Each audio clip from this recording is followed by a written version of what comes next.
you the war emergency for the first time in America. This is Jim, and receiving this message. We are Ken Jennings and John Roderick. We speak to you from our present, which we can only assume is your distant past, the turbulent time that was the early 21st century. Fearing the great cataclysm that will surely befall our civilization, we began this monumental reference of strange and obscure human knowledge. These recordings represent our attempt to compile and preserve wonders and esoterica that would otherwise be lost. So whether you're listening from an advanced civilization or have just reinvented the technology to decrypt our transmissions, this is our legacy to you. This is our time capsule. This is the Omnibus.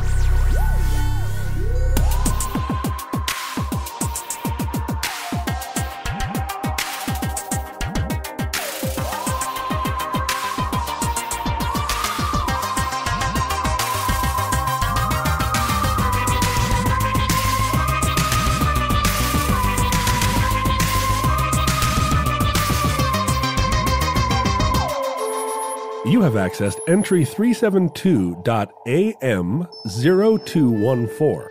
Certificate number 41961. Rather important that I do. The Doomsday flight. Because the bomb is on the airplane. There's no doubt about that. I put it there. I'm the only one who knows where it is. Yes, go ahead.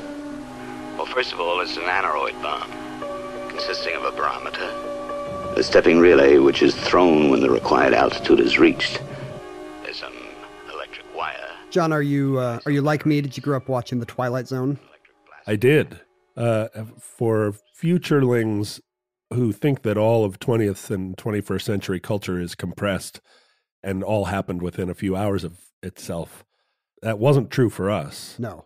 In the 1970s and 80s, Twilight Zone reruns, which were first in black and white, and second seemed like beacons from 1,000 years prior. Nothing like them on TV when I was a kid. No, dark and scary, but also spooky and smart. Mm-hmm. Yeah, they were on reruns. When did you watch it? I watched it on Saturday and Sunday afternoon before Star Trek reruns. They would always be Twilight Zone. Or did you watch it at night? At night. That's the canonical thing, watching Twilight Zone marathons at night, and I always missed it. Yeah, my mom had a new boyfriend in about 1977. Was it Rod Serling? It wasn't Rod Serling. But he had 4 kids. His wife had died. He smoked a pipe and was an engineer. Wait, was it Rod Serling? It was. He was such a throwback to an earlier time. Like he sat in his den smoking a pipe, and his kids came in and gave him reports on their day. And then other than that, he tried not to interact with his kids, really, as far as I could tell. Living the dream. So I was thrown in with these 4 siblings, and there was a boy my age, but none of us in the whole group liked him very much. He was sort of he was just like a sort of a wormy kid. But his older... You're not helping blend the family, John. Not really, but his older brother, who kind of was the like mother of the family, took me under his wing as his new little brother. Oh. And so we would stay up late and watch The Twilight Zone, which was like, it felt very forbidden. Every aspect of it felt like forbidden, that I had been tapped into some adult world. And it had a powerful effect on me. When I show it to my kids, they are not scared, but I'm a little younger than you, which means not a few years after I started watching Twilight Zone reruns on TV, the movie came out, the 80s movie came out. The one where John Landis killed the kids. Right. I think that's the subtitle. Yeah. Twilight Zone, the one where John Landis killed the kids, and Vic Morrow. From Combat. But I don't know. I just have a bigger heart, and I'm worried more about the Vietnamese kids. About the kids being killed. Decapitated. Let's just say it for what it is. Jeez, like if you're going to kill John Landis, if you're going to kill some kids, don't decapitate them with a helicopter. There are a lot of ways to kill someone before you actually use a helicopter as the weapon. So you're saying John Landis probably killed other people? I mean, during the Blues Brothers? Before you get up to helicopter, I'm sure you've tried to kill someone with a screwdriver at least. Right. It's like serial killers as kids. Major escalation. And that movie is genuinely scary, I think, in kind of a modern 80s music sting kind of a way. Because there's grossness too, or I mean, right? There's very little grossness in the original. It's all very TV. elegant and gothic, and And my kids Noir. like the twists and my kids like the twists in an O. Henry way, but they're not like I was when I was a kid, which is like Twilight Zone is spooky grown-up TV. Why am I watching this? Yeah, right. Because it suggests a supernatural world, but one that's kind of mechanical and not. There does not appear to be a loving, caring God behind what's happening. It's like a Black Mirror version of. Here's my pitch for Twilight Zone. It's Black Mirror, but without tech. Yeah, right. No tech at all. But there is an unseen hand in Twilight Zone that, but you're not clear. Like it's never stipulated what exactly. It's Stephen King like, right? There's no. People often have to discover the rules as they go. Why is this guy on the wing? Why do I have this mystery box at the diner? Yeah, how did this kid become all powerful, and what's the new expectation? Do you have favorite episodes to this day? How big of a fan are you? I mean, as we've discovered, being friends over time, I'm not a fan. You know, I don't have that fan culture in me, so I don't. I'm not asking if you had the lunchbox, but in the same. Not only did I not have the lunchbox, but like, am I enough of a fan that I had favorite episodes? I guess I don't catalog things that way. The way that nerd culture catalogs. I'm not asking if you have I can't make a Simpsons reference about it. I can't. I don't have any action figures. I don't. But yeah, of course, right? Like, what are the meaningful Twilight Zones? The one where the guy he's finally alone to read and he breaks his glasses and you're just left thinking like, he's got all the time in the world in an empty world. Surely he can figure out how to work.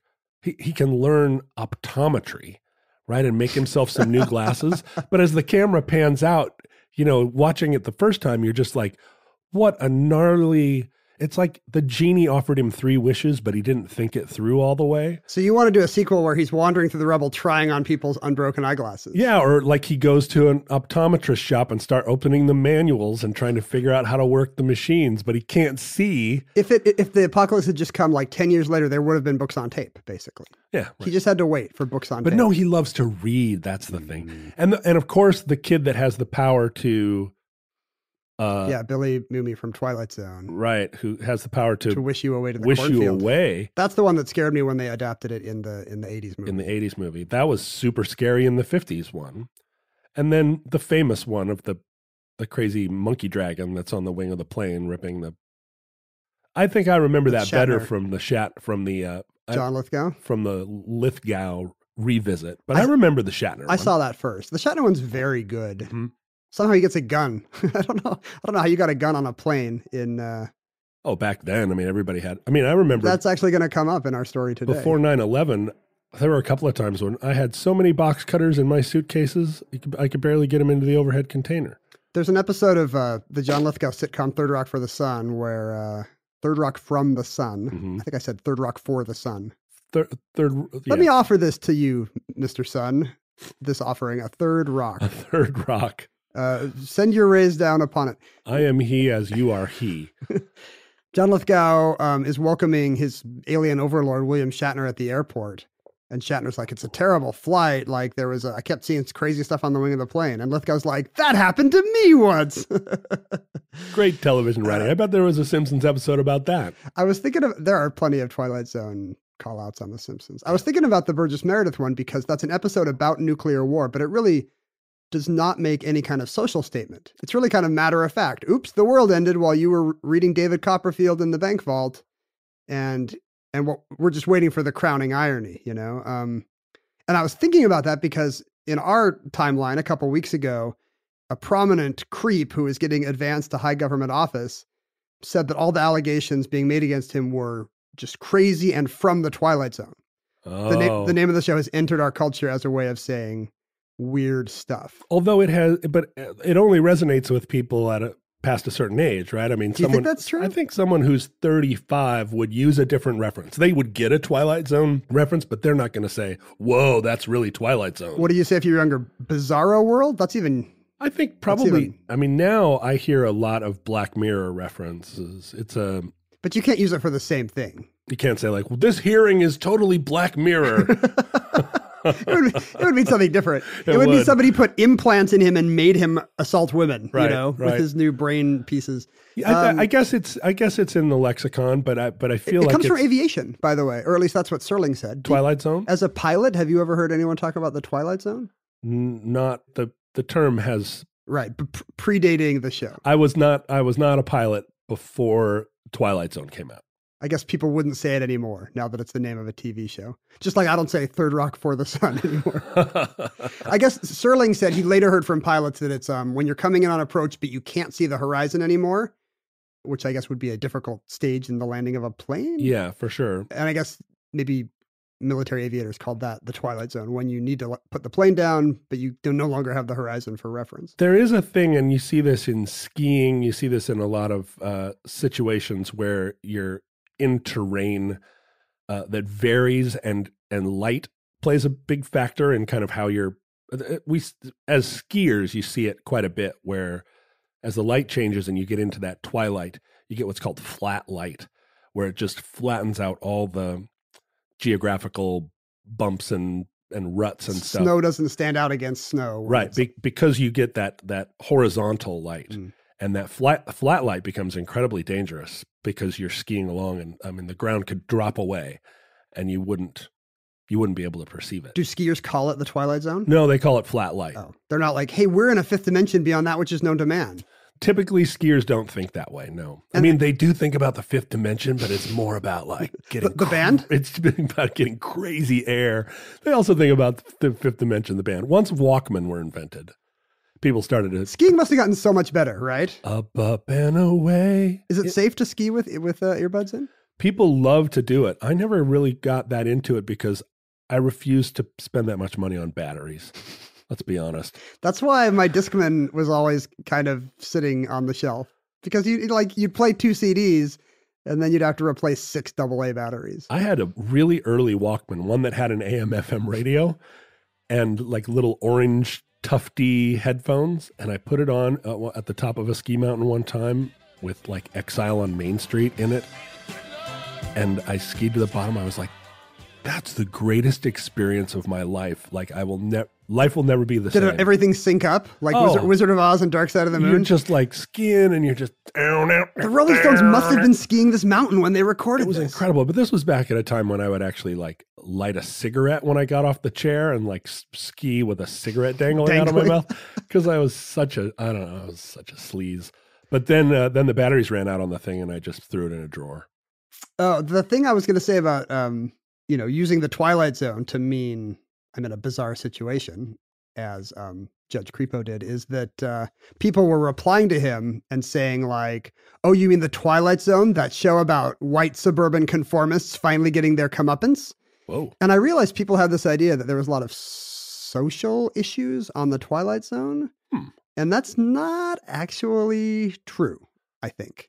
Yeah. Serling was Rod Serling, the creator of the show, was socially conscious for sure. Absolutely. But the show itself was about...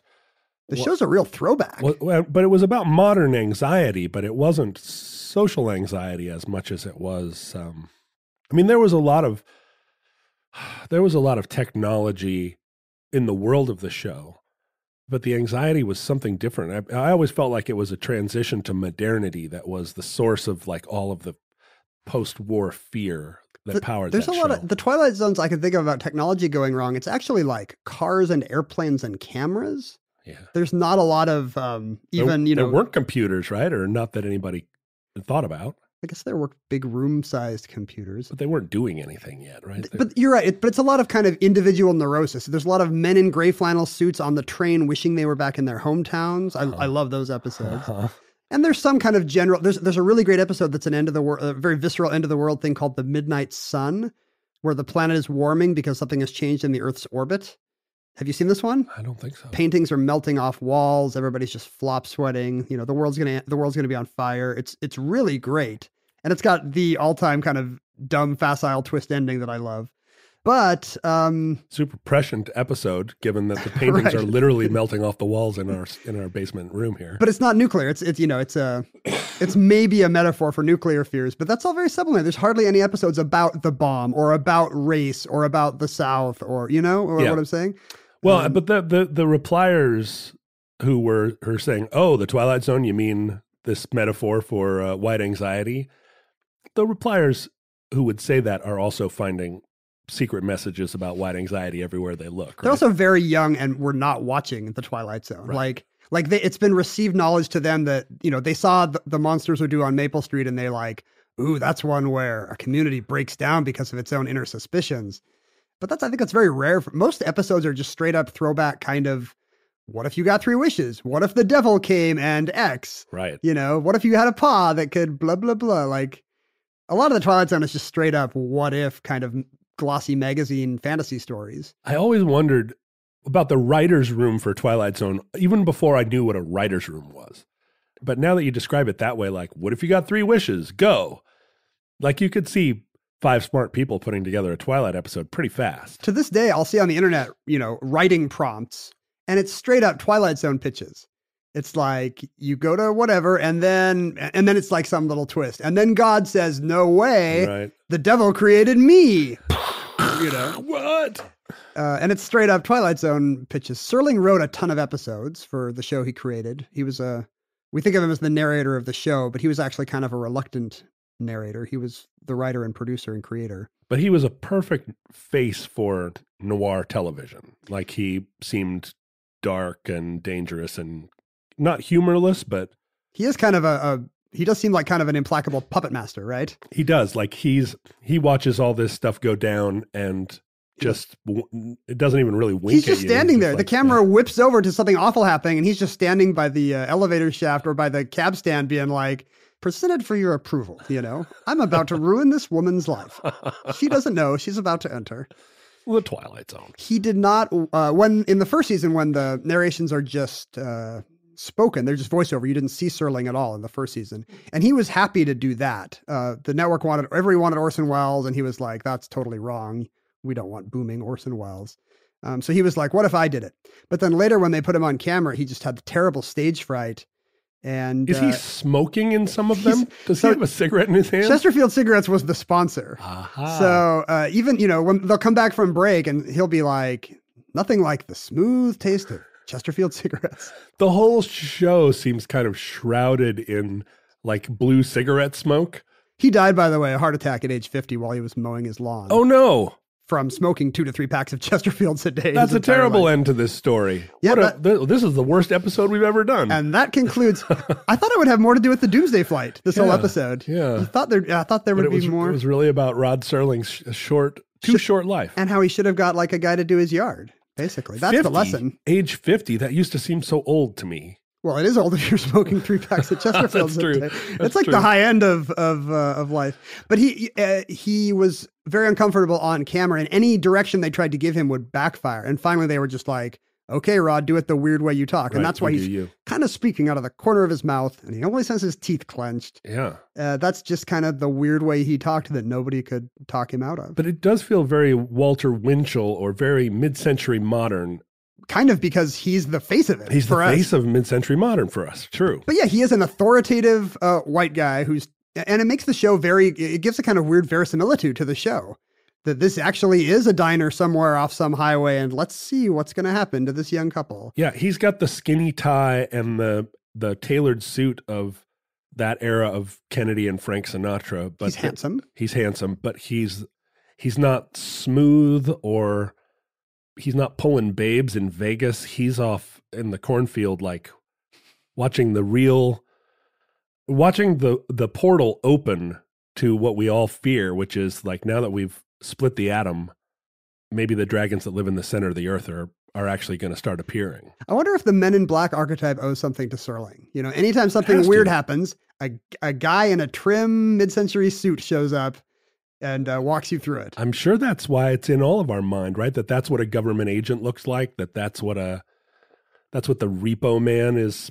The guy in Repo Man with the eye patch, who's got the glowing trunk, right, full of stuff. He has that kind of quality that he belongs in a Twilight Zone episode. Serling never had any other job but writer after he served in World War II and earned a Bronze Star and a Purple Heart. And when he came home, all he wanted to do was he'd been one of these kids that was always writing stuff for the class play and the drama club. And he immediately got into radio and TV. And back then, it's the weirdest thing. A TV writer could become a celebrity. Do we have, I guess we kind of have that again today, right? The Aaron Sorkins and, the showrunners. Yeah. People know who, David Chase from Sopranos or Vince Gilligan from Breaking Bad. We again live in a time where a TV writer can be a celebrity. But back then he would write these hour-long or 90-minute little teleplays for these theater shows, Playhouse 90 or the mobile Texaco Hour or whatever. In the early days of television, when we were still trying to figure out what is this for? What people wanted, right? Do they want to see vaudeville? Do they want to see books on tape? What is it? And a lot of it was people are going to want to see movies. They're not going to want to go to the new Western at their movie house 3 times a week like they used to. What if they sat at home and watched a movie? Right. This was supposed to be the death of Hollywood, right? The first time that Hollywood was threatened by a new medium. People weren't going to go to see movies anymore. And I presume it's in the future.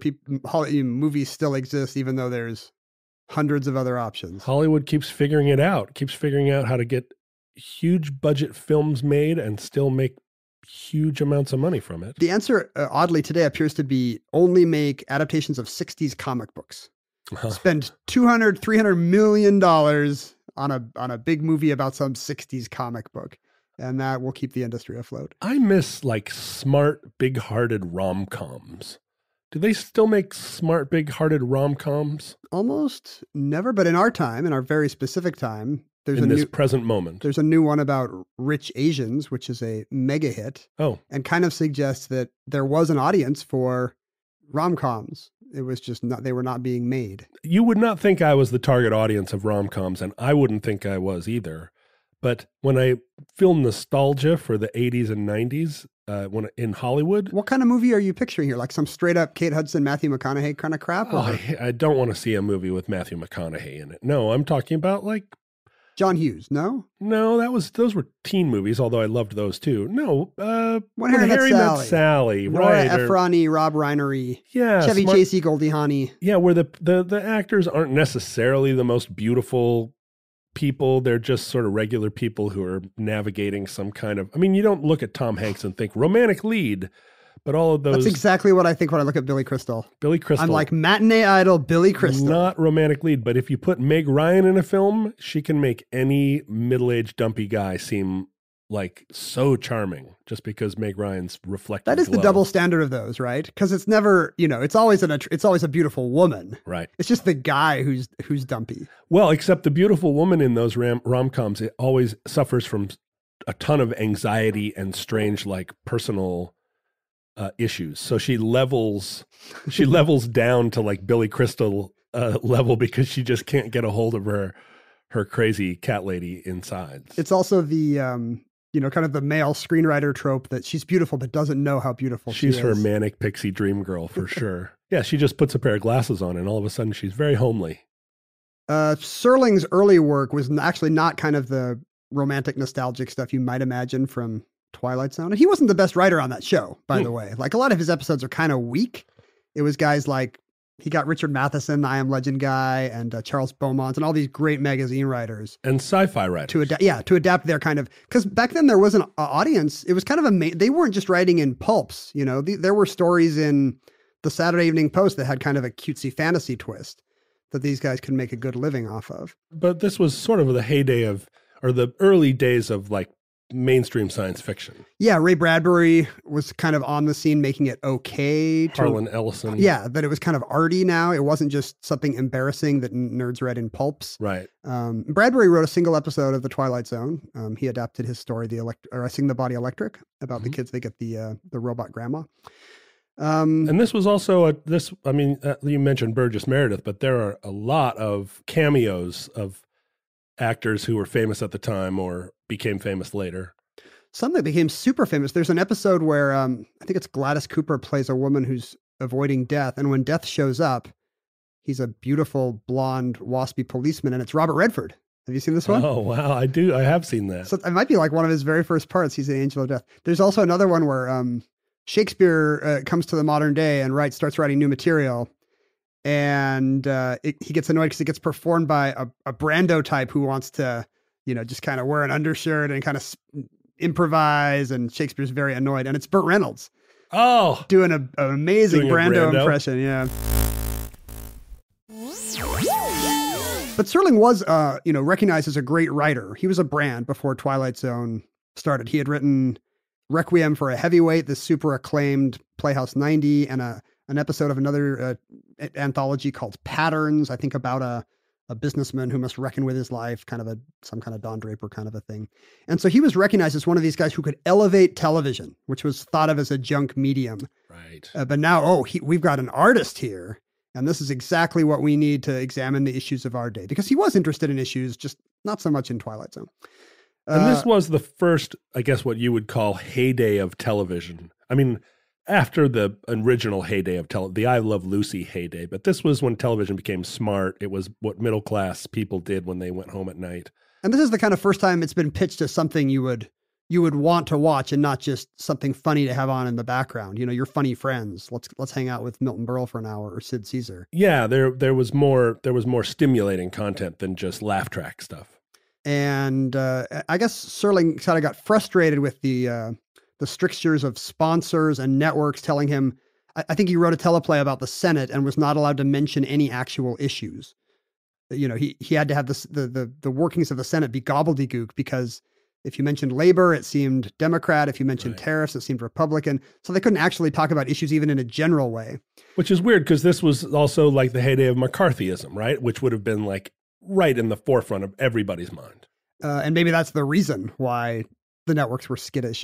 So anyway, a science fiction show, I think he thought gives me a lot more freedom. Yeah. I can actually explore some of this stuff through metaphor, like why do a show about Joe McCarthy when you can do a show about a community turning on itself in a bomb shelter or whatever. So he was going to outsmart them with metaphor.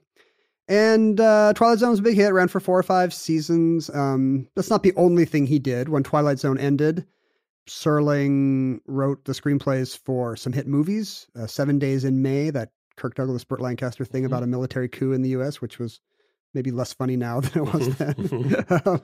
Lol. Planet of the Apes. And he did some TV movies. He did a Christmas Carol update with, he reunited Peter Sellers and Sterling Hayden from Dr. Strangelove. Oh, nice. Just a few years later, to do kind of a modern day Scrooge thing where Hayden's an industrialist who needs to have 3 ghosts to tell him how to be a person. But it's a crazy kind of a thing. I think the UN sponsored it. And so the Sterling Hayden Scrooge character is not a miser. He's an isolationist. Oh, right. Sterling Hayden is so good at that type of thing too. Yeah, he's a crusty, I was just watching The Long Goodbye where he's like an angry Hemingway type. But he was a Charles Lindbergh type. Yeah, he does not believe in the UN, and he defunds his own nephew's cultural exchange program with Poland. This is our modern version of Scrooge, as he's insufficiently supportive of UNESCO. Right. Because the UN was going to roll out a series of these things to get America, on board. So it's a very odd cultural curio. Well, except not, right? That is a modern day anxiety too, as we start to defund and dismantle all the internationalist, all the globalist hopes and dreams of the mid 20th century, because now they are just part of this one world government. But the UN's not paying TV anymore to trick us into it. Or are they? Wait a minute. Could they be? You know what? It's George Soros, because obviously George has been sponsoring this show from the very beginning through his contracts with How Stuff Works to populate all our ad spaces with ads for other How Stuff Works podcasts. I just love it when that 7-figure check from George Soros comes every week. Me too. And he's like, just speak approvingly of one world government. Keep talking about the Federation of Planets from Star Trek. That's why I keep mentioning Star Trek. That's why I keep mentioning REM, because George Soros owns the whole REM back catalog. And how does that advance his globalist agenda to mention REM? Because REM's jangly, birds-like tones are one of the things that cause people to stop feeling divided from one another and gathering together in a community sphere. Yeah, totalitarianism is impossible when you have enough guitar arpeggios. That's right. That's right. Take a break, Driver 8. You know who Driver 8 is? You. Take a break, Ken. Take a break, Driver 8. Driver 8's not like... Driver 8, take a break. Driver 8's not Reagan? No. Reagan didn't reach his destination. The destination we're trying to reach is one world, one planet, one people. Among the TV movies, this is the old Ken Jennings no segue. Yeah. Among the TV movies that were... So that's enough. That's enough of that. Whatever that was. Corinthian, if you could start just inserting a little bit of a record scratch right there, just... So among the TV movies that Serling was working on after Twilight Zone packed up was one called The Doomsday Flight. How many minutes into the show? Let's see. The Doomsday Flight was mentioned at, well, counting your 10-minute interregnum where you were playing a video game. You were getting coffee. We're at 39 minutes. I feel like we can do better. The Doomsday Flight was a kind of a crisp air passengers in peril melodrama that aired on NBC on December 13th, 1966. Everybody loves a passengers in peril story. This does predate a lot of them, though. I think this might be kind of an early entry in the genre, because Arthur Haley had not yet written Airport. I think Arthur Haley might have done that movie that Airplane is based on, 0 Hour. Did you know Airplane is based on a non-comedy that Paramount just had the rights to? Is that right? Yeah, where it's, the same stuff happens, but just without comic effect. Yeah, that's in the late 50s. So it was a genre, passenger planes in danger. And Serling obviously used it on The Twilight Zone when he had William Shatner shooting at a gremlin. We have a feeling that like hijacking didn't really start until the late 60s. But in fact, plane crashes used to be extremely common or a lot more common than they are now. And so it was part of the public anxiety in the 60s as we entered the jet age and as it got more and more exciting that there was also... That's a bad, scary thing that could really happen to you or someone you love. So it's real ore to be mined for us, Rod Serling type. Yeah, and we don't think back at it now because air disasters are like, 250 people died in a cornfield somewhere when a plane went down. We don't remember them all, but it used to happen a lot. I remember as a kid, I would know every number. TW800 yeah. or the Lockerbie one, which I can't remember now. Wait, was that TW800 or was 800 the one that like went into Jamaica Bay? One of them. You would actually remember flight numbers. Yeah, for sure. Korean Air 007 or when an airplane would, like the DC-10, when an engine would fall off a wing or there'd be some jack screw. I mean, a lot of that stuff got into the popular vernacular. I wouldn't have known what a jack screw was. In our day, Futurelings, air travel is widespread, it's middle class, and it's safer than ever. Whole years will go by without an American airline having a single fatality. And that was not the case in the early days. Rod Serling actually, some of the verisimilitude in this airplane in danger movie probably came from a family connection. Serling's brother, Robert, was one of the top aviation writers in America. He was UPI's aviation editor back when news agencies would have an aviation. UPI not yet owned by the Moonies, I think. Is that right? Is that what happened? I think UPI might be owned by the Unification Church. Really, it's like the National Times or the Washington Times. Exactly. I think they might both be owned by the same outfit. And Serling, Robert Serling, later wrote a mega bestseller, one of these airplane in danger things, the book "The President's Plane is Missing," about a kind of a geopolitical Air Force One thing. Oh yeah, which later became a Buddy Ebsen TV movie. And this is what I want to read. There's a sequel to it, Robert Serling's book. It's an Air Force One drama that involves the plot devices that FDR's ghost hangs out on Air Force One. Wouldn't you read that? FDR's ghost? Well, it's an air thriller where FDR's ghost hangs out on Air Force One. What I'm wondering is when they build a new Air Force One, does like FDR's ghost walk down the gangplank and up the next one? That's what I'm saying. FDR didn't even have a plane with call sign Air Force One, although he did fly. Right, but like it might be that FDR is actually in the football, in the suitcase with the nuclear There's code. some haunted object. Yeah. It doesn't have to be the football. It could be a pack of peanuts or something. But they keep bringing it on Air Force One, and that's the only place he really feels safe to come out and start like making the toilet seat cold and whatever ghosts do. Maybe he's in the machinery. Like he is kind of our first cyborg president. He's got the wheels. I think a lot of times when you think you have a ghost, it's actually the woofers and the tweeters in your speakers come out at night, and they're the ones that are making the toilet seats cold and slamming doors. So there's some kind of subsonic rattle aboard Air Force One. No, it's the actual like woofers and tweeters are both actually little Pokemons. Oh, I thought you were talking about the brown sound again. No, you think there's two kinds of creatures that live aboard Air Force One. Woofers. They are called woofers, who live in what part of the plane? The speakers. They all live in the speakers. Yes. I see. Hence the name. And the tweeters. We think of them as types of speakers, but they're actually little characters that sing. They're little singing creatures. That is how speakers work. I didn't know. Well, you're not in audio, pro audio like I am. FDR did have a plane for his transatlantic, when you go to Yalta or whatever. it was called the Sacred Cow. So we have to assume that somehow his ghost transfers from the Dixie Clipper or whatever he's on to Eisenhower and Kennedy era planes at some point.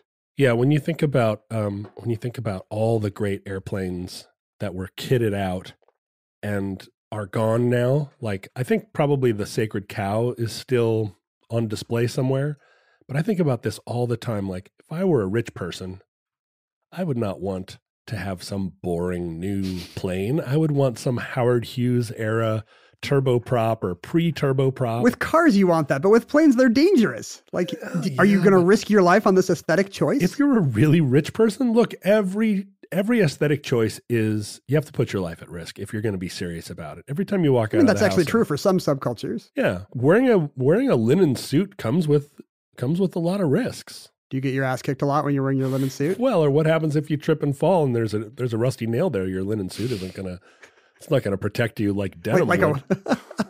And that big fur you have, people are always just throwing animal blood or red paint on you. Red paint is the big problem. I mean, that's the worst. My head to toe wolf coat.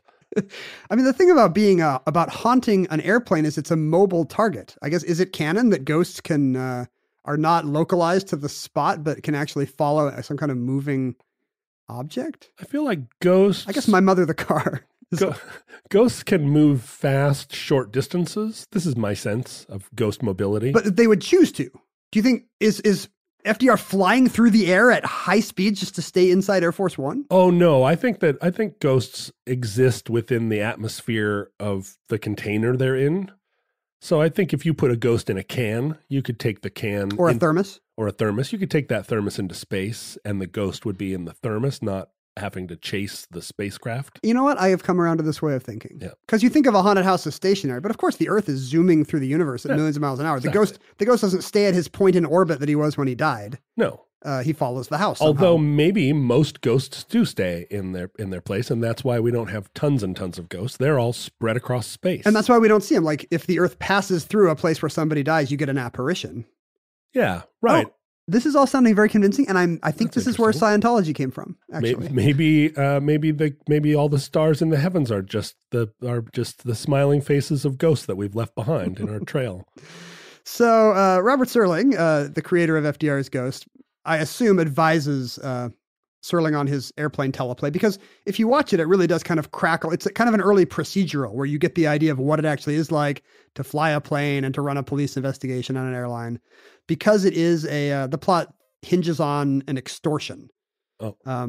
As the movie starts, we see, it starts at LAX and we see character actor Edmund O'Brien, who you probably have not thought of much lately, but he recently had an Oscar here for The Barefoot Contessa. He's the old guy on a lot of Westerns. He's the newspaper editor and a publisher in The Man Who Shot Liberty Valance. And he's one of the old-timey outlaws in The Wild Bunch. So we see a familiar face. He's the big star, but he's wearing these Coke bottle glasses and kind of rattling nervously around the departures terminal at LAX. And we're introduced to our other cast, the other passengers that are lining up. This is the Love Boat kind of introduction.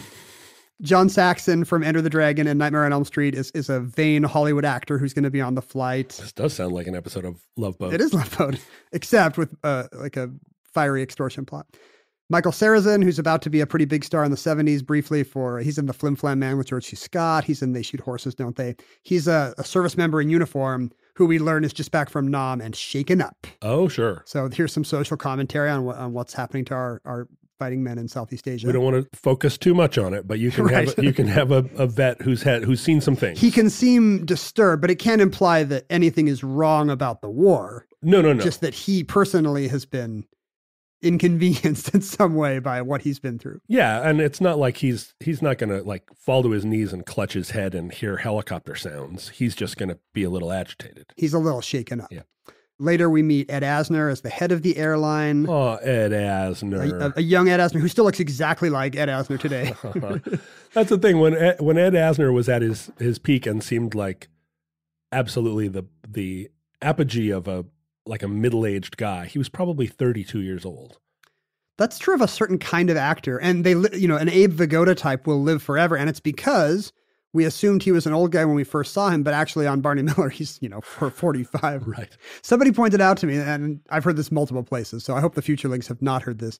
that in the new Mission Impossible movie, Tom Cruise is actually older than Wilford Brimley was in Cocoon. Yeah. I've heard that too. It's pretty wonderful. Because Wilford Brimley was a grandpa-looking guy who was actually in his late 40s. Right. Is that kind of your aesthetic? You want to be the guy who looks like who's always kind of looked like a grizzled all-American man at every age? No, I always wanted to be. I mean, as a pop musician, I saw this a lot where I would meet other rock musicians who you could tell had an image of what they wanted to look like, so that sort of like expanded to overshadow what they actually looked like in their own imagination at all costs. And is it often youth? Yes. And style centric? Youth and style and just sort of color and shape. So there were a lot of indie rockers that I knew personally who would take the stage and you could just see by the way they moved and the way they perceived themselves internally that they felt that they looked like Morrissey. And then when you would see them off stage and you would catch a glimpse of themselves in a backstage mirror and be shocked again that they were not Morrissey, that they were sort of lumping. You can name a frontman here, John. I'm not going to name all the frontmen. He's not Morrissey. He's some other guy. Colin Malloy. No, like just a normal, just regular people. And unfortunately, I always wanted to be more glamorous than I was. I never intended that I would be as grizzled and shop worn looking as I think probably I am now. Well, it's a great rock look. Because grizzled and shop worn is kind of the soul of rock from the era you came up in, right? Well, it is, but that was the pre-MTV era. But if you go look at the front man of the old 97s, a young man by the name of Rhett Miller. Rhett Miller has a kind of ageless beauty, sort of long, floppy skater hair, and he's very pretty and he's a very compelling front person. He's really not that much younger than me.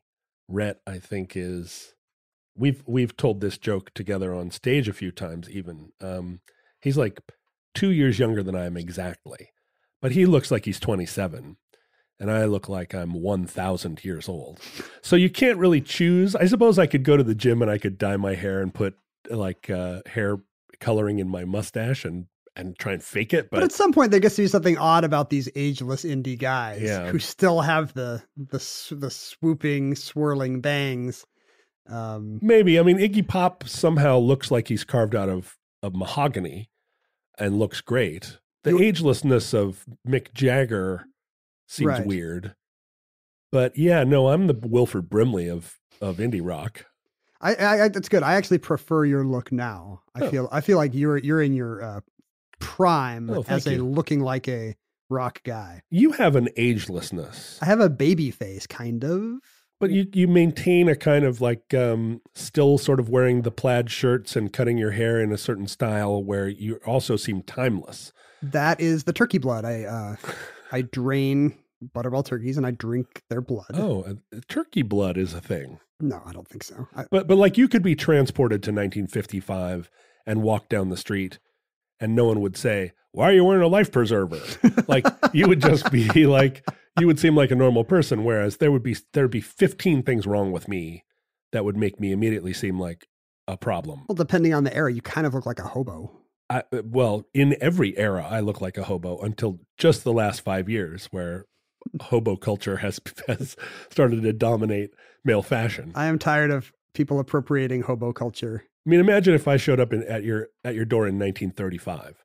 Hi, say, can I interest you in a conversation? I'd like to chop some wood. Yeah, I mean, the best I would get is you would even come to my door. You'd come to my window and you'd steal a pie. I'd steal a pie, is right, and I'd make a chalk mark on your fence.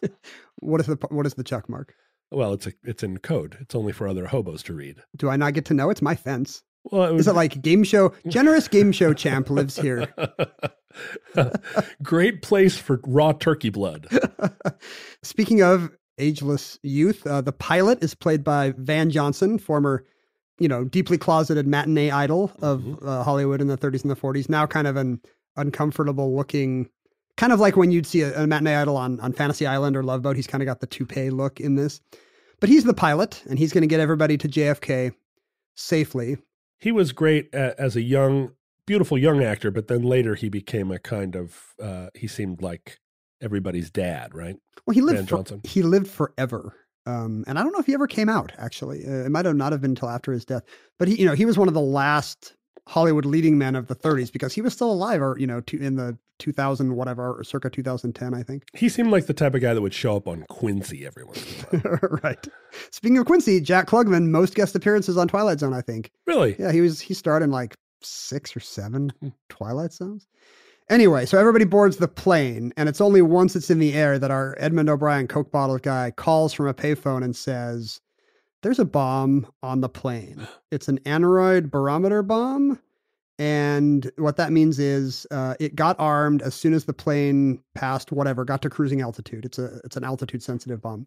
And it is set to blow up, detonate if the plane gets below a certain altitude. This is the plot of the movie Speed. It is speed with altitude instead of speed. So it really should be called Altitude. Altitude. Or Elevation. And instead of Keanu Reeves, Ed Asner. Uh-huh. The made-for-TV version of Keanu Reeves. I kind of want to see a remake of Speed now. I kind of want to see The Matrix with Ed Asner.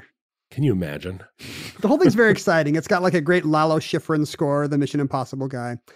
The FBI is called in because, International Airlines Flight 6 is now under the control of this nameless mad bomber. The cops are Jack Lord, soon to be McGarrett on Hawaii Five-0, and Greg Morris, soon to be Barney on Mission Impossible. So real cops. Yes, they were.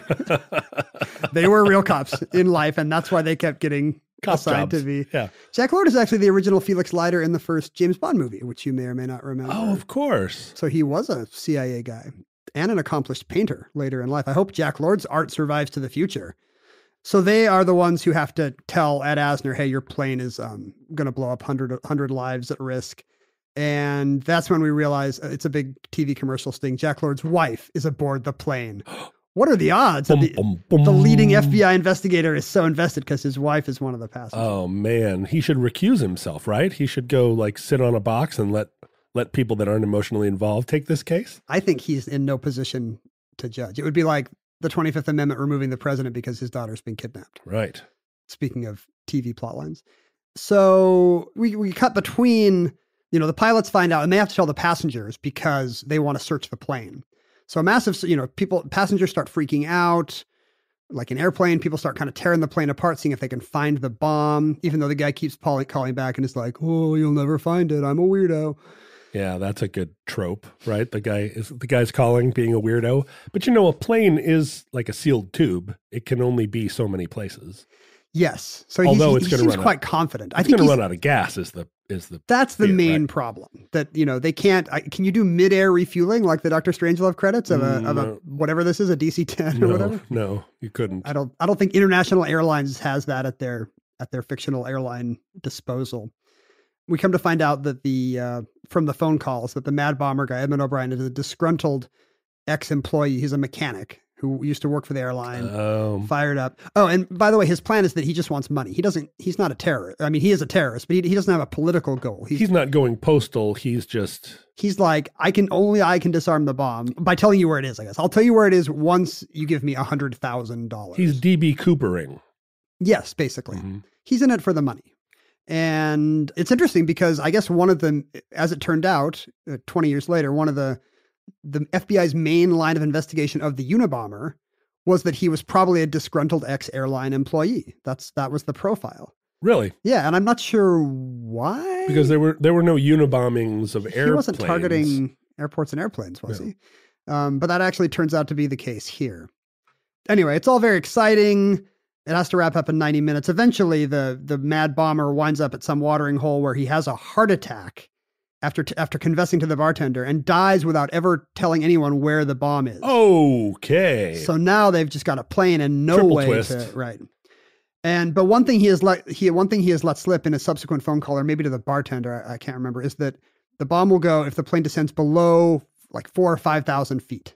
Mm-hmm. And that's when our heroes get an idea. Wait a minute. Are there any airports above 5,000 feet? Exactly right. Stapleton Field in Denver. Van Johnson knows immediately. Stapleton Field, 5,250 feet. Where are they geographically during this. So they're flying. They're supposed to be flying from LAX to JFK, but they turn around fairly quickly and I kind of circle. But they don't have. At some point, they turn around, but they don't have enough fuel to get back to LA. So they're already looking for landing sites in the American West, and so Denver's perfect. Sure. And I think at the time, I've read subsequent criticism of the movie that says that at the time it was not widely known that Denver was the Mile High City because that wasn't its nickname yet. It was, but the Broncos were not playing at Mile High Stadium. So it wasn't like super imprinted on the culture. Bears Stadium was not Mile High Stadium until 1968. And so as a result, it wasn't people's go-to idea of Denver that it was a mile high. You know, the Capitol steps still said you are now 1 mile above sea level, but it was kind of like the way you might not know that Portland was the Rose City or Seattle was the Queen City then. Ugh. Yeah, offensive, right? Yeah. Well, Seattle has gone through so many nicknames. The Queen City is meaningless. What does that even? It's meaningless. We have no queen. The Emerald City is also a terrible nickname for Seattle. Jet City was the only good nickname for Seattle. We were Jet City through most of the late 60s, 70s, and early 80s. And we should be Jet City to this day. Jet City is the best nickname for a city. I guess Boeing kind of pulling out in the 70s or, contracting and then moving their headquarters in the 70s and 80s killed off Jet City. That's such a bummer, though. Jet City. I'm standing my ground on this. Do not call Seattle the Emerald City. It's a dumb nickname picked by committee. There's still an improv theater and a phone repair place called Jet City here. I reference it in one of the Long Winter songs. Oh, that's right. Yeah, Jet City. Anyway, so I think it's to audiences. It was today. Maybe you'd immediately be like, "Of course, Denver. Land in Denver, morons." But at the time, it's a big deal. So the plane does land successfully at Stapleton Field in Denver, just with 200 feet to spare. Yeah, at some point, they've got a half hour left of gas. I mean, it's also more of a fuel ticking clock than an altitude ticking clock. But I assume everybody's on tenterhooks because, the nameless Mad Bomber is dead. We don't know what's going to happen. Right. If his altimeter is off by just a couple of degrees. Right. Or what if it's like a very high pressure day in Denver? Like, it's a very balmy, Oh, the barometer killed you. Death by high pressure system. It turns out to be in the pilot's bag. Edmund O'Brien slipped it into Van Johnson's carry-on in the terminal. Double, triple twist. They would never think to look there. The one place they would never look. But everyone lands safely. And one thing that happens at the end of the movie is Van Johnson says, most flights everybody forgets, but no matter what happens, they'll be talking about this flight for a lot of years. That's kind of his pilot speak. For a lot of years. Uh-huh. A totally normal expression that people used in the 60s. So that's why we coined that phrase and say it all the time. Sure. People will be talking about this for a lot of years. A lot of years. A lot of months. Uh-huh. And in fact, that turned out to be prescient. People did talk about the TV movie, The Doomsday Flight, for a lot of years, even though they could not see it. Huh? Because here's what happened. Shortly after it aired, people started calling airlines and telling them that there were pressure-sensitive bombs. Hey, there's a pressure-sensitive bomb aboard this flight. You need to pay me some money. In 1970, a Klamath Falls man a man from Klamath Falls, Oregon, living in Portland, called in Western Airlines and said, "Hey, your flight from Anchorage to Seattle has one of them pressure-sensitive bombs from the TV." Certainly a common style of bomb that everyone can build. Yeah, like a kind of bomb that probably doesn't exist, but everyone knew from this TV show, right? Yeah, a little bit trickier to build, although you certainly could build it. It's definitely, it's scientifically plausible, but it's not like it's a established military technology, pressure-sensitive bombs, right? Well, like air pressure sensitive. I mean, there's just so many other ways you could build a better bomb. Right. But because Rod Serling put it on TV, and he Rod Serling had he was a brand. This was Rod Serling's The Doomsday Flight. Right. So this thing for a TV movie got a big audience. And sure enough, Western Air paid the $25,000. They're not going to screw around. But how the guy claimed that he could deactivate the bomb from where he was, or he would just tell them where it was? I'll tell you where it is. So they paid the $25,000, and then he was like, "Ha ha." Yeah, and he gets arrested. The guy gets arrested. He does not get to enjoy his his filthy lucre for a lot of years. Good. I think that guy is dumb, and I hope he spends some time in jail. It happened again in May 1971. Qantas Airlines. So this becomes a worldwide phenomenon. A Qantas flight from Sydney to Hong Kong gets a call from a guy named Mr. Brown saying, I've done one of them pressure sensitive bombs from the TV or the telly, maybe he would say. The telly. Do they call it the telly in Australia? I'm not going to venture. I bet they do. The telemaroo. And he says, I want $500,000. Oh, that's quite a bump. And Qantas pays the money. They do? Qantas pays out. And the guy later calls back and tells him, haha, with 15 minutes to go before the plane's got 15 minutes of fuel. And the guy finally calls back and says it was a hoax. And I don't know if he ever got caught. Well, what's interesting about the Qantas flight is that the bomber actually built a replica bomb that he left in the Sydney airport in a locker and directed police to it to convince them that he wasn't bluffing. And so while the plane was in the air, the police went to a locker, found a bomb that actually had real explosives in it with an altimeter connected to it. They took the explosives. This is how long this flight was. They took the explosives out of the bomb. They defused the bomb. And in place of the explosives, they put an electric light bulb. Rather than just use their brains to see whether or not this would work by looking at it with their eyes. I like the Mr. Wizard approach to bomb defusing. But like the bomb experts that were there were like, yes, this is a viable bomb. But they were like, let's make sure. They connected a light bulb to where the explosives had been. Like wheeled up a Boeing 707, which is the same kind of plane. That's not necessary either. But they just for verisimilitude. They put the bomb on the 707, took it off from the airport, and flew it up to this altitude, and then dropped down below the stated altitude of the explosion, and to see if the light went on. Oh, and they were like, "This is real." This could really happen. Meanwhile, the plane itself is like still puttering along, and the guy's on the phone. Mr. Brown is on the phone with them like, yes, it's real. Did you figure it out? I mean, I can't imagine how long that all took. Like, let's get a light. Who's got a light bulb? Get a light bulb in here. And so they paid him the money, and it was a total like 70s, like money handoff. They had like a mysterious van pulled up in rush hour traffic in front of the Qantas terminal, and the president of Qantas threw a couple suitcases in the open window. Some Australian Ed Osner. The guy drove off, and they couldn't figure it out. They could, it was apparently the perfect crime, because he did call right at the last minute and say like, there's no actual bomb. LOL, it's much easier to put it in a locker than in a plane. It is possible to do, but I saved the bomb for the... I never read the end of the story. What happened to the guy? Did they get him? So it was the age-old problem, right? He got away with the crime. He escaped for, some amount of time. And then guess what? Bragging in a bar over a Foster's. He went and bought an expensive sports car.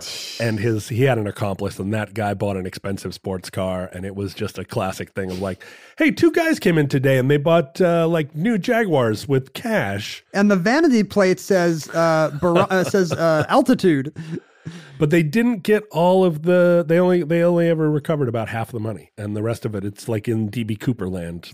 Who knows, I love that Australia has its own DB Cooper. Yeah, right. Oh, here's the worst part. He wasn't even Australian. He was English. The Pommies, isn't that what they call them? Pommies? The Pommies. Yeah. The Poms, hate the Poms. Yeah, they're called the rigmaroles. That's what the Australians call them. The only acceptable racial slurs now are the ones that the colonial countries used to call the imperialist countries. Poms. The movie airs in Canada, because, these TV movies get repackaged and re-aired. The movie airs in Canada in August 1971. 1 week later, a BOAC, British Air flight from Montreal to London, gets a call saying, I've put in one of those pressure-sensitive bombs from the telly or whatever they call it in Canada. Do they have TV? In Canada? Yeah. Yeah, they do. It's made out of logs. Really? Yeah. Canadian TVs are all made out of logs. And it's stuck together with syrup, and it just shows Degrassi all the time. And in this case, the airline has also seen the movie, and they divert the plane to Denver. No. Booyah! Instead of paying, they start to steal the law enforcement tricks from the movie.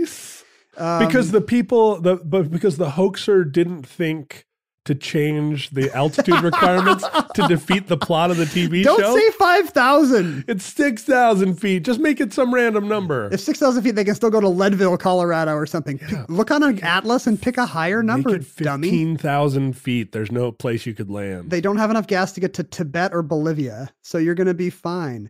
So Serling starts getting interviewed about this and says, yeah, I regret, it was a clever idea, but I regret ever putting this idea out there. And so a week after the Montreal incident, the FAA attempts to ban a TV movie for the first and only time in its history and well outside its jurisdiction. They write a letter to TV stations saying, our great concern is that the film may have a highly emotional impact on some unstable individual and stimulate him to imitate the fictional situation in the movie. Now, of course, the FAA has no authority to ban a movie. Right. There's First Amendment grounds here. But this is kind of a different era where, I don't know if just the government has more muscle or if people are more patriotic. It's hard to say when you look back at the past, which of our mores are being enforced. Do blind people in the past want to sell pencils? Or is there some reason that's the only job they can have? It's hard to know. But it works. Many stations agree not to air the movie anymore. The distributor removes it from its package so it doesn't get circulated. And this is kind of, I think, a watershed moment in American culture because it's kind of the first time that I can think of that a piece of art becomes a subject of criminal copycats to the degree that the art itself becomes controversial and illegal. Can you think of an older? It's not uncommon in our time. It happens a lot now. Nowadays, every time there's a school shooting, people will be like, which video game, which violent movie? It's commonplace in our era. Oh, well, it would have to be the War of the Worlds. I mean, that was an example, maybe. And it inspired the Martians to actually invade. It inspired all those like disgruntled postal employees to call in and say that the UFOs were Oh, that's arriving. true. You could say that the UFO boom of the 40s and 50s was a Orson Welles aftershock. Yeah, maybe. But you don't see it in, nobody in the 19th century read Kidnapped by Robert Louis Stevenson and started doing kidnappings. And I don't. Well, and it could be like Jack the Ripper inspired copycat killings, although that's not really part of the Jack the Ripper myth. Jack the Ripper certainly did inspire this kind of thing where people would send in fake tips. Right. It's kind of the birth of the fake tip hotline, where so many people send in fake tips that even Jack the Ripper started to send in pieces of kidneys. Right. Or nobody would know that it was actually him. Here's my kidney, boss. Look, come on. It's me with the kidneys. Who else is going to have a bunch of prostitute kidneys? But, this is very, it's like a new thing in our culture. And the implication, I guess, which is troubling, is that everyone would be doing weird crimes. We're just too dumb to think of them. Huh. All it takes is somebody to suggest a good enough crime and people immediately do it. That's troubling, right? Yeah. Well, I mean, it inhibits you when you're coming up with great plots for true crime films. It really adds a responsibility to the artist to, make up phony stuff when your Mad Bomber character is coming up with his plan. Or your heist film, make sure it's not actually a heist anyone could use on this bank. Right. Or else you might be adding to the sum total of misery in the world. I remember thinking about this on September 11th, actually, wow, it turned out to be a super easy thing to do. It just took a few guys. Yeah, that was what was so diabolical about it. It was and scary. Not a thing that anybody had thought of before, and yet here it was, a brand new era of unthinkable. And I don't even think what scared me was the idea that, oh man, this is easy and could easily happen again. It really was like, we were awful enough to do this all along, and we're just, too lazy to think of it or something. I mean, that's a very troubling thing to decide about your fellow human beings. The ban did not actually work. In January of 1973, a couple of years after the bomb, the very same hoax happened to a TWA flight between Madrid and New York. Really? Yeah. A call comes in, pressure sensitive bomb. Authorities were going to send it to Denver. I guess it's kind of a new rule book now. There's no Denver between Madrid and New York, though. Right. Do you have enough fuel to overshoot New York by 3 time zones? Boy, that would be a long additional 3 hours. I guess if you find out early enough and you're just going over the pole, it's not that much longer, right? Well, I mean, there may have been fuel issues because they never actually got to Denver. They ended up... The plane actually exploded over the ocean. It's a hilarious ending. No, they diverted it to somewhere else, slightly closer to that polar route. Strategic Air Command at Ellsworth Air Force Base near Rapid City, South Dakota. Right. Which is not above 5,000 feet, but I guess it was like, let's get this plane out of harm's way. And I think it was because they couldn't get it all the way to Denver. Also turned out to be a hoax. I don't know if there's a single case where, but people did. This did kind of coincide with the boom of people starting to take actual bombs and weapons on airlines and threatening them. To the degree that this was the thing that started airlines putting in their own private screening for weapons. It wasn't actual bombing so much as it was these hoax bombings based on this TV show. Yeah, well, at the same time, I think they did start to be incidents with people showing how easy it was to just take a pistol or a handgun or a grenade aboard a plane. But at the time that Serling's movie aired, there was no security screening at airports. The first and last line of security was whether employees thought somebody looked a little hinky. That was all you could do. A flight attendant who thought some guy was shifty. Uh-huh. And what could go wrong? And so, this is it's the aftermath of this. All these copycat bomb scares is what leads to metal detectors being installed at airports, which was not a thing before. Wow. And then again, all the media copycattery to the degree, and I guess kind of the apotheosis of this, which I didn't think about, was in 1981 when someone shot the president because of a Jodie Foster movie they had seen with a political assassination at the end. John Hinckley fixated on the movie Taxi Driver, and it almost killed a sitting U.S. president. Didn't John Hinckley kill John Lennon? Mark David Chapman killed John Lennon. Mark David Chapman killed John Lennon. John Hinckley Jr. tried to kill Reagan. Right. Here's how you remember. John, with a J, wants to impress Jodie Foster. Right. Mark David Chapman with a M might not care about Jodie Foster. Right. Okay. That's a great way of that's how I remember it. And that concludes the Doomsday Flight. Entry 372.AM0214. Certificate number 41961 in the omnibus. Futurelings, in the unlikely event that you have survived whatever hoax bombing attempt happened to you at some point in your futureling life. I don't think hoax bombs will end the world. It'll be people thinking they're hoaxes and then they're real. Think about all the people that die from heart attacks. Or, I think futurelings will probably have more than one heart, but you could have like cascading heart attacks. Hearts attack. Like if an octopus gets very scared and has like a bang, bang, bang 3 heart attack. What is scarier to an octopus than an altitude bomb? Mm-hmm. Just imagine that octopus changing colors like crazy. There are a few things in life that a rapid dispersal of ink cannot solve. But that is one of them. Hijackings are almost certainly one of them.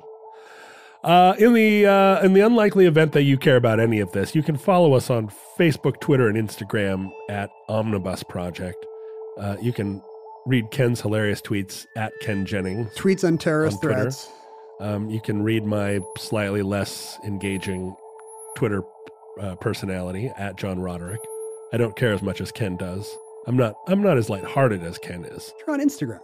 I'm on Instagram, which I used to think was a friendlier place, but it's owned by Facebook. It's all owned by George Soros and Monsanto.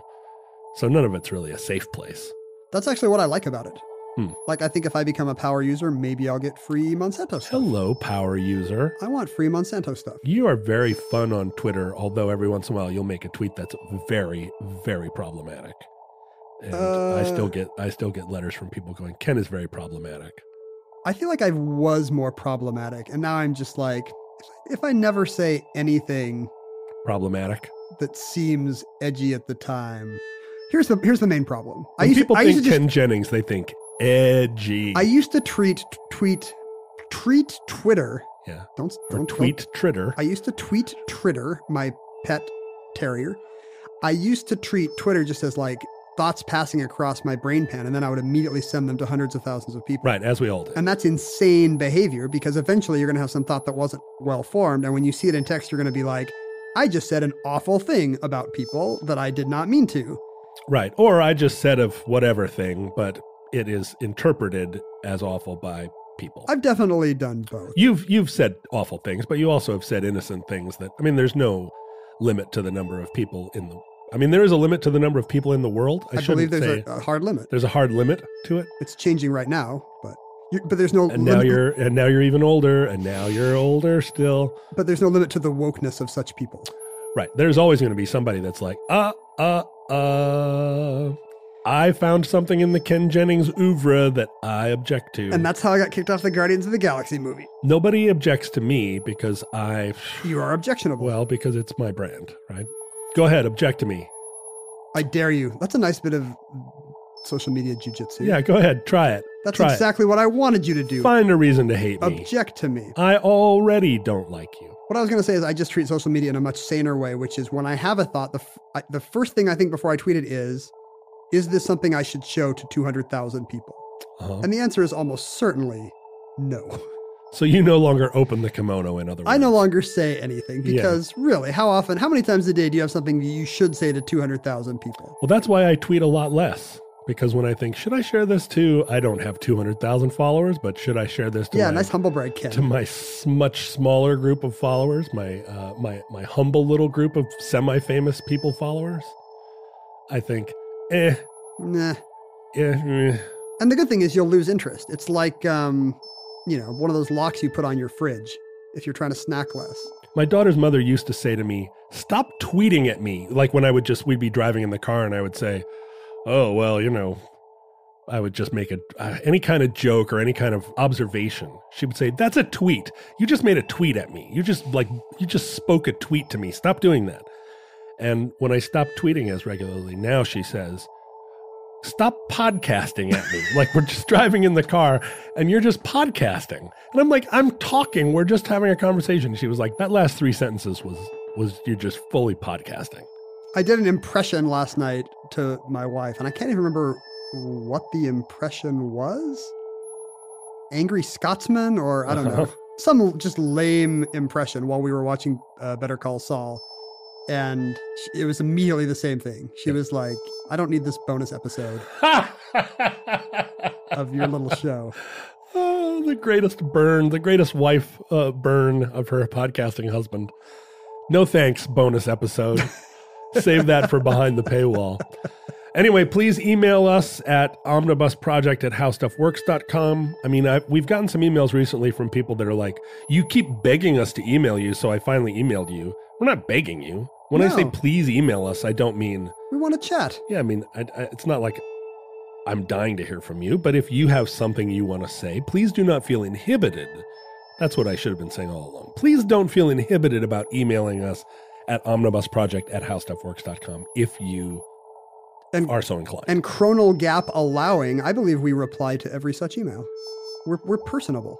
Sure. I mean, we have... You go through and reply to the ones that interest you, and I have to do all the rest. So if you get an email from John, your email was good.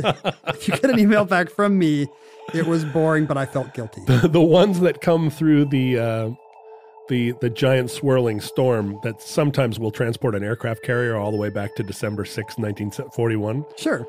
Those emails I'll reply to. No.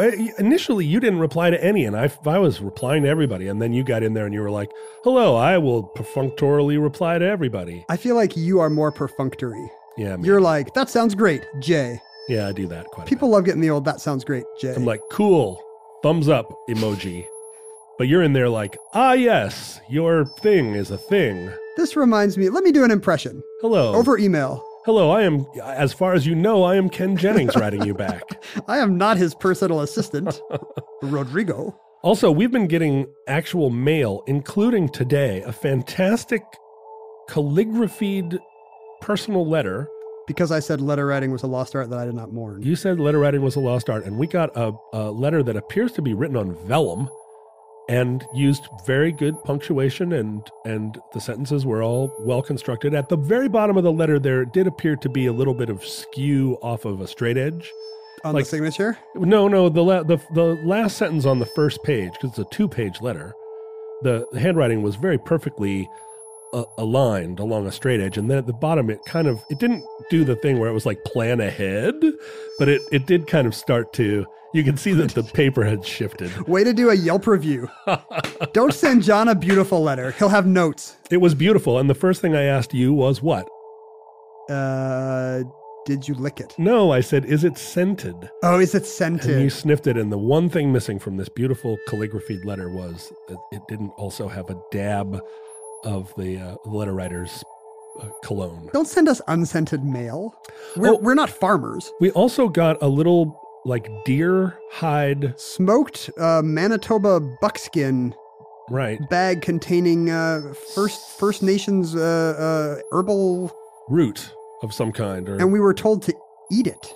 Or chew on it. And I offered Ken a piece, and we looked at each other, and we had that moment of like, are we going to eat something sent to us in the mail? A piece of wood. By somebody who said, I tan my own leather. Here, chew on this wood. I tan leather definitely not from human corpses, but from deer. Why would he even express it that way? What an odd way to say it. Yeah, didn't the tanning process involve brains? It said brain tanning, and I don't know what that means. Anyway, we decided that just as you could send us cupcakes full of LSD, you could also be sending us like ricin-laced or hemlock or something like, try this delicious hemlock. So we decided not to bite into the root. But this is not a policy. We might totally, if you send us stuff, we might lick it. Look, if you send us LSD cupcakes and are honest about it, I might take Ken on a little journey. I might just go chew on that piece of wood and see what happens before the next show. Anyway, you can send us things. P.O. Box 55744, Shoreline, Washington, 98155. Is this the location where I received those two books that you brought to me, one about the Panzers and one about the German approach to D-Day? Yes, people are now sending me Nazi-themed stuff now because of you. So I've been reading this book that arrived in the mail about, it's just an oral history of D-Day, but from the German side. The perspective of the German defenders. Oh, D-Day's happening. That's what they keep saying. Scheiße! Ist eine D-Day! It is an extraordinary book. I mean, like a mind-blowing account of D-Day, one that you would never find elsewhere. An astonishing book. I'll mention it again on the show. Never found elsewhere besides my P.O. Box. Besides? That's the only place where it would be found. P.O. Box 55744, Shoreline, Washington, 98155. Also, go visit Facebook Omnibus Futurelings group, which keeps growing by leaps and bounds. Exponentially, like some kind of a petri dish. It's a fun place full of fun people who like talking about Pokemons. Pokemon. Pokemons and mail. They don't like it when you pluralize it. Pokemon. Mo. Pokemon. French. Moi. Mr. Mime is a Pokemon. Pokemon. Pokemon ami. Listeners, from our vantage point here in your distant past, we have no idea how long our civilization survived. It's not looking good. Hurricanes are closing in. We hope and pray that the catastrophe we fear may never come. But if the worst comes soon, this recording, like all our recordings, may be our final word. And it was so long you probably didn't listen to our final word. Don't skip the outro. But if Providence allows, we hope to be back with you soon for another entry in the Omnibus.